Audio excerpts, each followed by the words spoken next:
안녕하세요.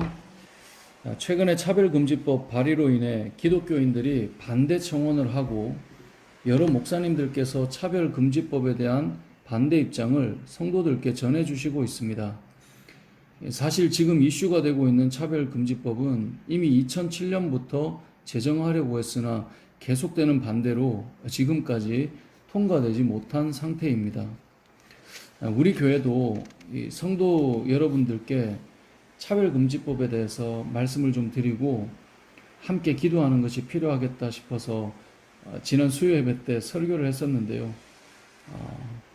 여러분 모두가 함께 기도해야 될 내용이기에 영상을 통해 차별금지법에 대한 말씀을 좀 드리려고 합니다.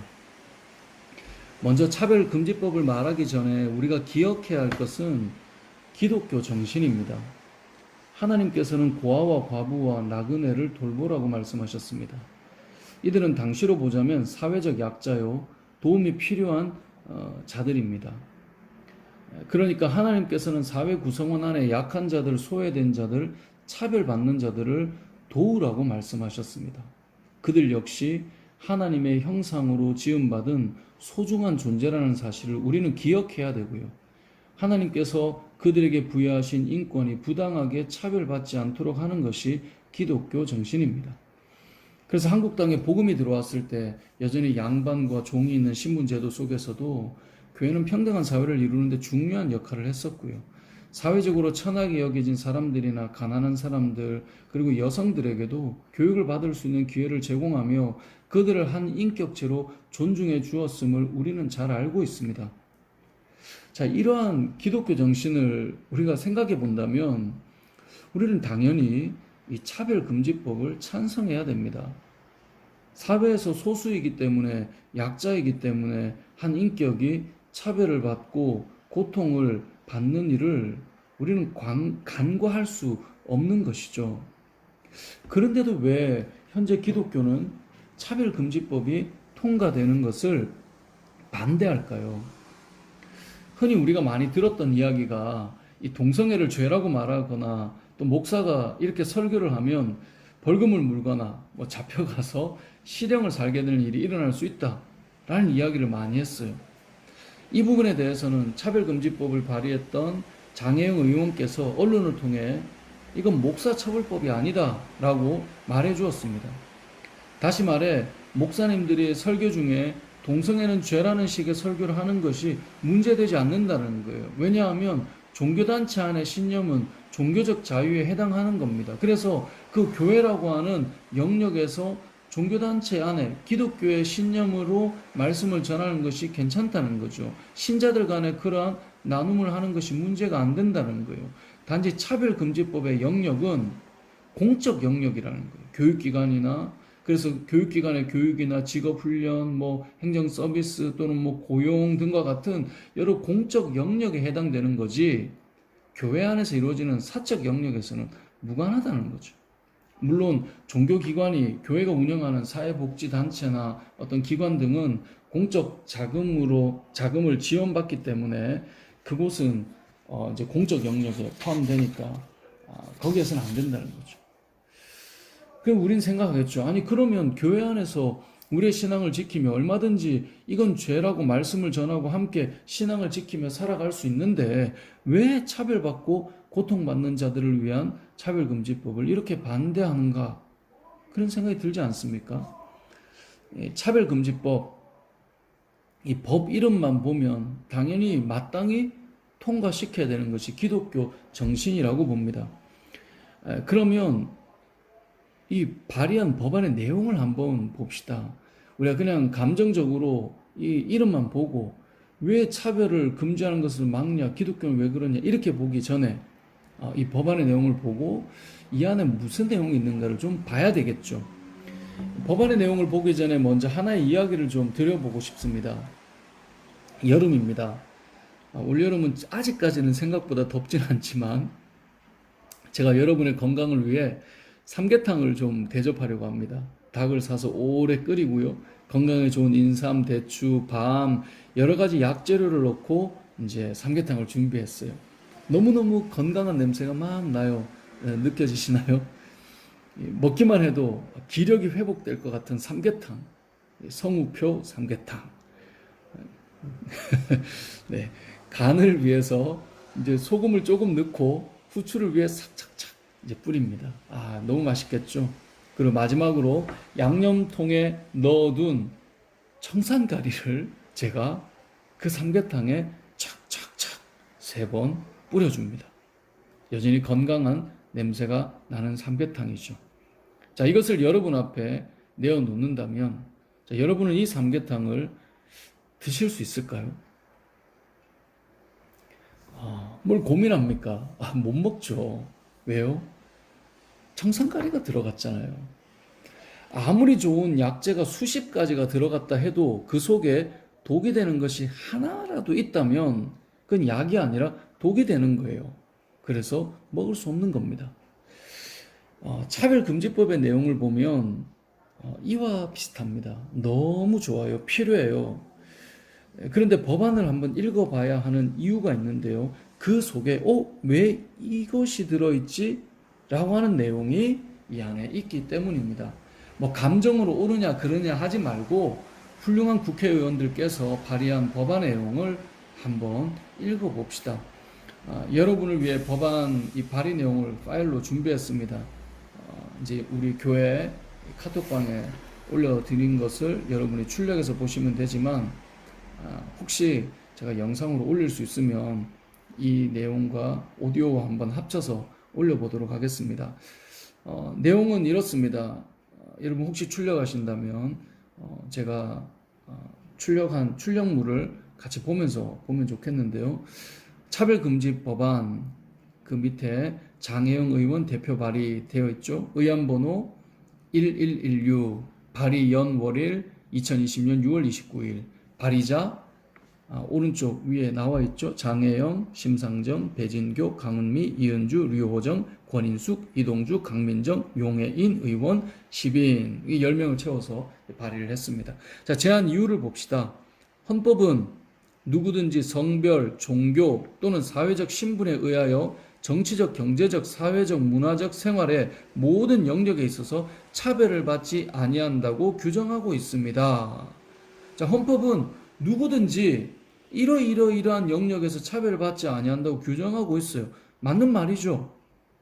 그러나 많은 영역에서 차별이 여전히 발생하고 있고요. 차별 피해가 발생하는 경우 적절한 구제 수단이 미비하여 피해자가 제대로 보호받지 못하고 있는 실정입니다. 당연히 보호해줘야 됩니다. 그렇지 않습니까? 그래서 밑에 나오는 겁니다. 이에 성별, 장애, 나이, 언어, 출신국가, 출신민족, 인종, 국적, 피부색, 출신지역, 용무 등 신체 조건, 혼인 여부, 임신 또는 출산, 가족 및 가구의 형태와 상황, 종교, 사상 또는 정치적 의견, 형의 효력이 실효된 전과, 성적 지향, 성별 정체성, 학력, 고용 형태, 병력 또는 건강 상태, 사회적 신분 등을 이유로 한 정치적, 경제적, 사회적, 문화적, 생활의 모든 영역에서 합리적인 이유 없는 차별을 금지, 예방하고 복합적으로 발생하는 차별을 효과적으로 다룰 수 있는 포괄적이다는 말 중요합니다. 포괄적이고 실효성 있는 차별금지법을 제정함으로써 정치, 경제, 사회, 문화의 모든 영역에서 평등을 추구하는 헌법 이념을 실현하고 실효적인 차별 구제 수단들을 도입하여 차별 피해자의 다수인 사회적 약자에 대한 신속하고 실질적인 구제를 도모하고자 합니다. 자, 여러분 여기에서 제안 이유를 읽을 때 당연히 이렇게 해야 되지 않을까요? 헌법은 이렇게 차별받지 않는다고 규정하고 있지만 여전히 차별이 있습니다. 그렇기 때문에 이러이러한 성별, 장애, 나이 이런 여러 분류로 인해서 이러한 이유로 차별받지 않도록 포괄적이란 말이 왜 중요하냐면 이미 개별적 차별금지법은 많이 나와 있습니다. 장애인이니까 차별받지 않도록 장애인 차별금지법 뭐 이런 식으로 많이 나와 있어요. 그렇기 때문에 개별적으로도 있지만 그 속에 속하지 못한 포괄적으로 모든 혹이라도 소수자가 될 만한 사람들이 들어갈 수 있도록 이 포괄적 차별금지 법안을 발의하게 되는 겁니다. 그게 제안의 이유예요. 그 다음 장에 주요 내용이 나오는데요. 우리가 이렇게 중요한데도 왜 교회에서 도대체 뭐가 불만이지? 생각할 수 있잖아요. 그 이유가 이제 5페이지에 가보면 나와요. 여러분 5페이지를 가보면 5페이지에는 이제 차별금지 법안이 제대로 기록되어 있어요. 차별금지 법안이 어떻게 기록되어 있습니까? 1장 총칙이죠. 제1조 목적입니다. 제2조 정의가 있어요.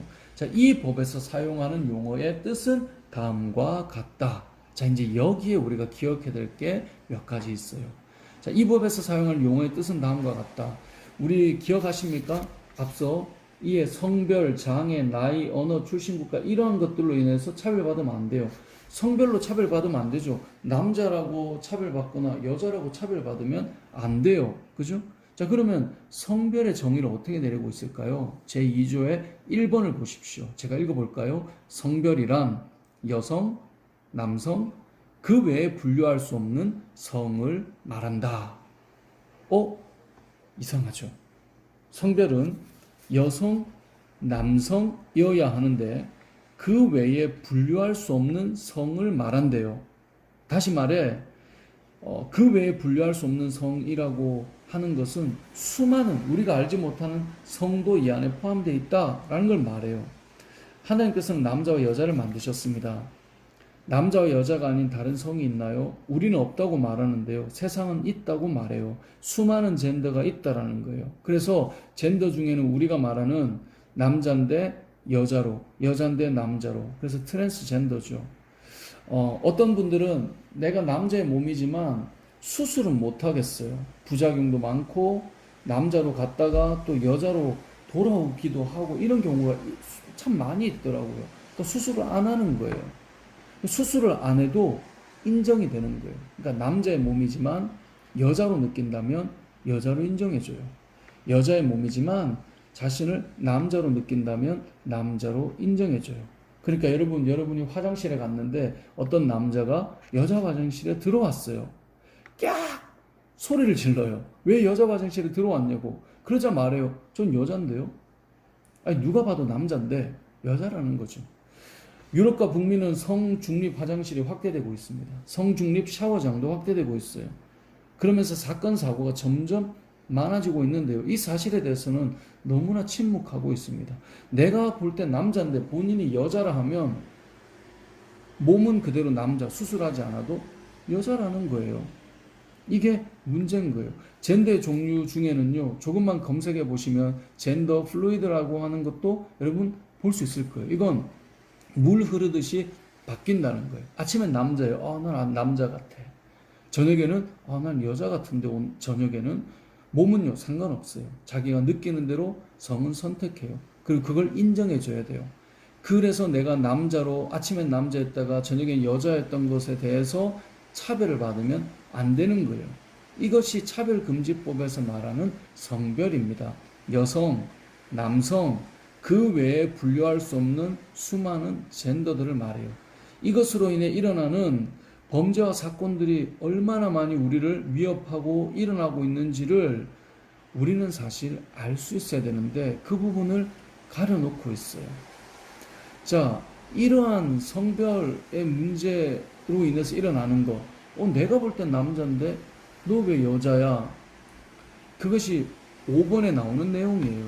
제2조의 5번을 가보십시오. 성별 정체성의 정의가 나와요. 성별 정체성이란 자신의 성별에 관한 인식 혹은 표현을 말하며 자신이 인지하는 성과 타인이 인지하는 성이 일치하거나 불일치하는 상황을 포함한다. 자, 자신이 인지하는 성과 타인이 인지하는 성이 일치한다는 말은 뭐예요? 저 사람 남자로 보여요. 근데 본인도 나 남자야. 일치죠. 저 사람 여자로 보여요. 근데 난 남잔데 거꾸로 봐볼까요? 저 사람 남자로 보여요. 근데 난 여잔데 불일치죠. 불일치하는 경우도 그 사람이 여자라 말하면 여자인 거예요. 남자라 말하면 남자인 거예요. 내 타인의 인식과 상관없어요. 불일치해도 상관없어요. 그게 성별 정체성이에요.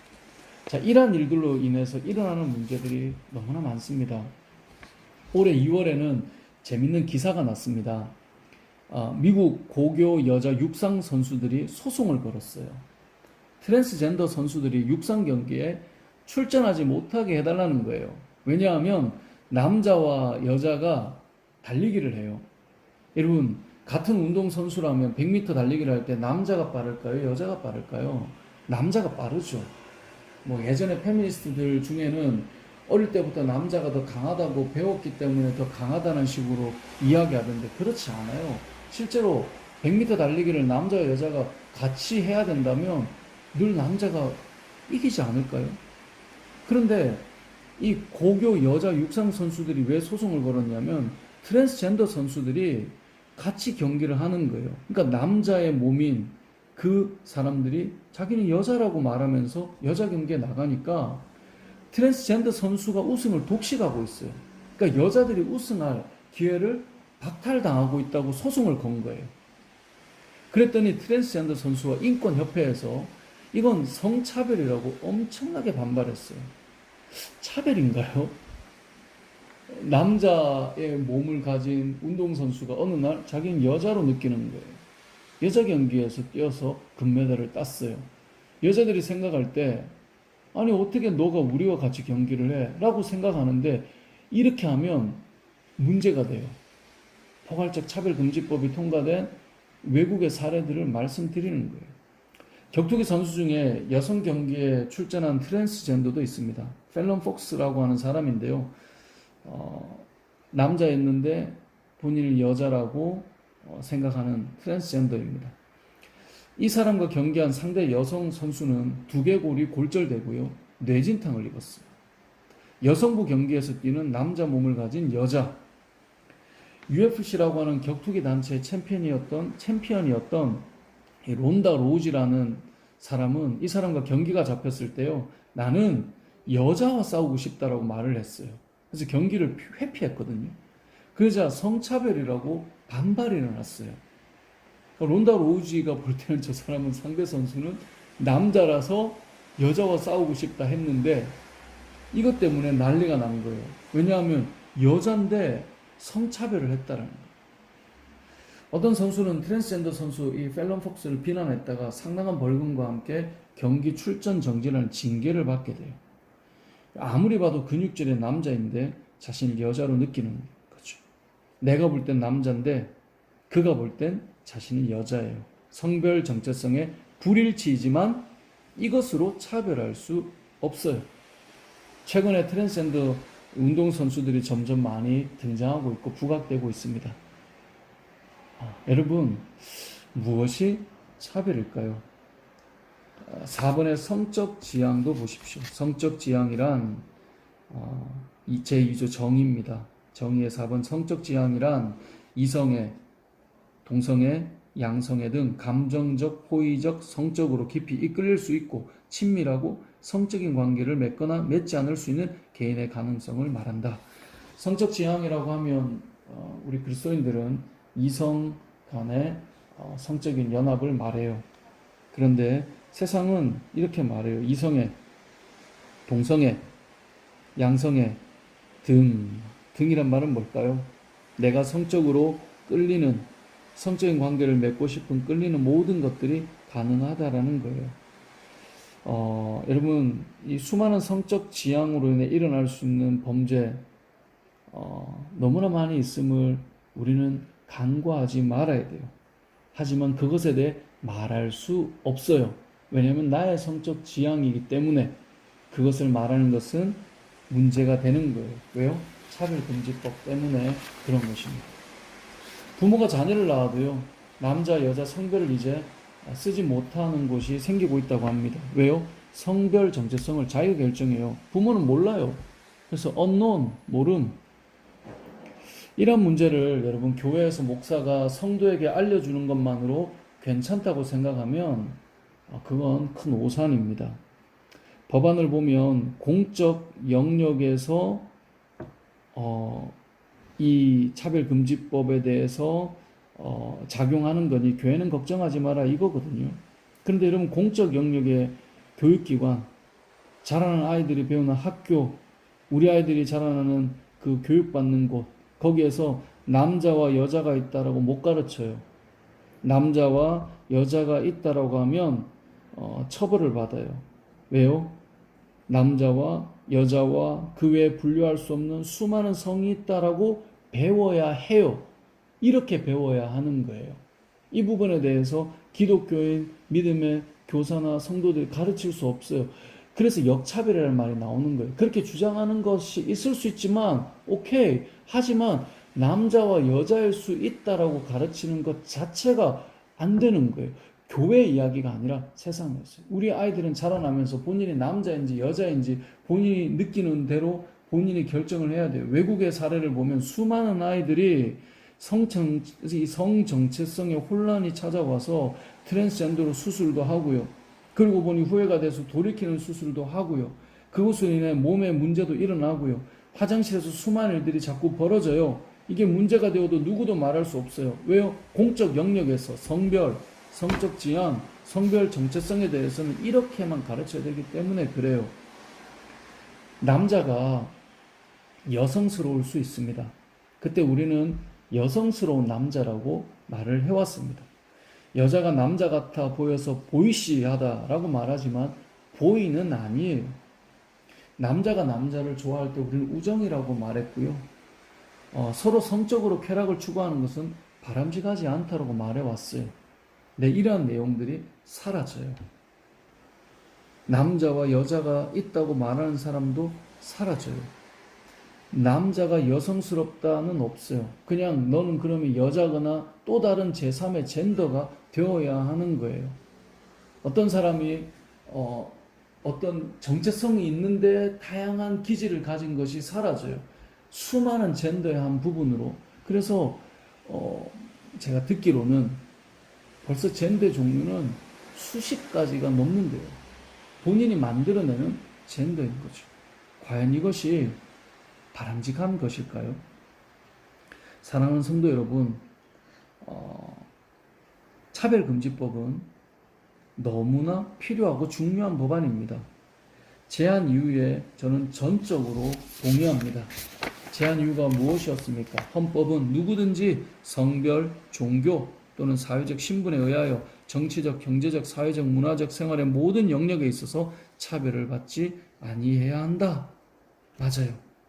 하지만 성별의 정의를 남자와 여자라고 바르게 가르칠 수 없고 성별 정체성이 상대가 보는 것과 달리 자신이 다르게 여기는 것이 우리의 삶에 불일치죠.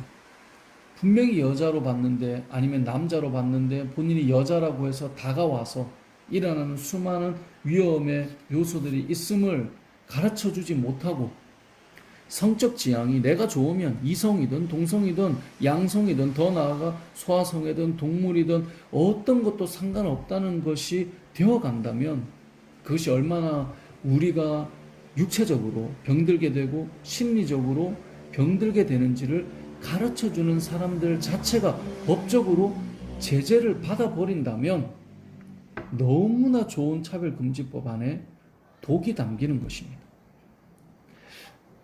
어쩌면 진정한 차별금지법이 될 수 없는 거예요. 기독교 정신은 사회적 약자와 소외된 소수들을 돌보는 겁니다. 동성애를 죄라고 말은 하지만 동성애자를 사랑하고 품는 것이 하나님의 마음입니다. 그 어떤 죄를 짓는 사람도 품을 수 있어야 돼요. 하지만 그것은 죄이기 때문에 돌이킬 때 우리의 삶에 우리의 인생에 기쁨이 오는 거야 라고 말할 수 없이 어떤 삶이든 다 죄가 아닌 탐닉과 쾌락이 허용되는 것이 법안으로 되어 있어서 교회 안에서 너네끼리 얘기해. 그렇게 해서 세상에서 가르쳐 자라는 자녀들의 모습들 속에 정말 가르쳐야 될 것을 가르치지 못한다면 그것은 위험한 것 아니겠습니까? 하나님께서 만드신 사람을, 하나님의 형상을 따라 지음받은 사람을 그 인격을 사랑하고 인정하고 차별받지 않도록 품어주는 것이 기독교 정신이라는 것을 기억하시고 동시에 하나님이 만드신 남자와 여자, 우리에게 선물로 주신 성의 기쁨과 그 울타리, 그리고 멈춰야 될 선이 있다라고 하는 것을 잊지 않는 것이 기독교 정신이라는 것을 기억해야 합니다. 그렇기 때문에 차별금지법으로 인해 일어날 수 있는 이런 위험들을 생각하면 우리가 함께 기도하고 발의된 이것이 통과되지 않도록 왜 기도하는가를 알게 될 것입니다. 나라와 민족과 사회를 위해 마땅히 우리는 기도해야 합니다. 단지 교회 안에서 너희들끼리 괜찮으면 되잖아가 아니라 공적 영역에서 자라나는 다음 세대들에게 그렇게 말하는 사람들이 있음에도 불구하고 여전히 세상을 살아가는 그리스도인들이 하나님이 만드신 그 참된 진리와 바른 것을 가르칠 수 있는 그 자유가 박탈당한다면 이 차별금지법의 너무나 귀한 법안이 이 몇 가지의 독소로 인해 정말 살리는 역할을 해야 되는 것이 사회를 죽이고 아프게 만드는 길로 가게 된다는 것을 기억해야 된다는 거죠. 그래서 우리가 차별금지 법안을 봐야 돼요. 제가 몇 가지 정의만을 다뤘지만 여러분 영역도 봐야 돼요. 주요 내용 중에 이 공적 영역이라고 하는 것을 자세히 봐야 돼요. 보다 보면 이런 것이 없구나. 개별적 차별금지법과 포괄적 차별금지법 간단하게 그냥 언급만 하고 지나갔지만 우리가 이미 세워진 개별적 차별금지법에 대해서도 한번 볼 필요는 있습니다. 오늘 이것을 다 말할 수 없지만 차별금지법 안에 담겨있는 이 몇 가지의 정의들이 얼마나 위험하고 그것조차 말할 수 없는 그 문제들과 실제로 이 스포츠계에서 일어나는 소송의 문제나 또 이 성중립 화장실이나 또 어떤 목욕탕이나 이런 것들 속에서 일어날 수 있는 범죄와 사건들의 사례들이 너무나 많아요. 성전환 수술을 통해서 일어나는 고통의 사례들이 너무나 많아요. 이런 것들에 가려져 있는 그 어둠의 아픔들을 잊어버린 채 단지 내가 좋은 대로 선택하는 성과 기쁨과 이런 삶을 나아가는 것이 위험하다는 것을 우리가 잘 알기에 자꾸 반복되는데 정리를 하면 그래서 여러분 법안을 다시 한번 오늘 다룬 것들을 우리 교회 방에 올린 차별금지 법안의 그 내용들은 제가 줄을 그어 놨습니다. 꼭 읽어보시고 이 법안에 대해서 같이 기도하시고 혹시 이 부분에 대해서 또 나누고 싶다면 개인적으로 오셔서 함께 나누시며 함께 기도할 수 있는 우리 은혜울림교회 모든 성도들 되시길 주님의 이름으로 축복합니다.